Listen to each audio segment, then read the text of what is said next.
IG અને જિલ્લા police વડાએ શહેરના તમામ પોલીસ સ્ટેશન વિસ્તારમાં સરપ્રાઇઝ ચેકિંગ કર્યું અને ત્યારબાદ રેન્જ આઈજી ઓફિસ ખાતે તમામ પોલીસ સ્ટેશનના ડી સ્ટાફ, પોલીસ ઇન્સ્પેક્ટર અને પીએસઆઈની મીટિંગ પણ યોજી।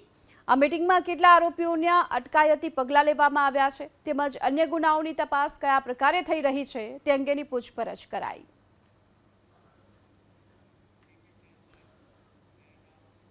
નવસારીના ગણદેવીમાં ભાઈએ જ બહેનના ઘરે ચોરી કર્યાનું સામે આવ્યું છે। ગણદેવીના કાઝીવાડમાં બહેનના ઘરે રહેતા વસીમ ખલીફાએ લાખોની રોકડ અને બહેનના ઘરેણાંની ચોરી કરી લીધી। થોડા સમય બાદ વસીમ લગ્ન કરવાનો હોવાથી તેને રૂપિયા જોઈ દાનત બગડી હતી।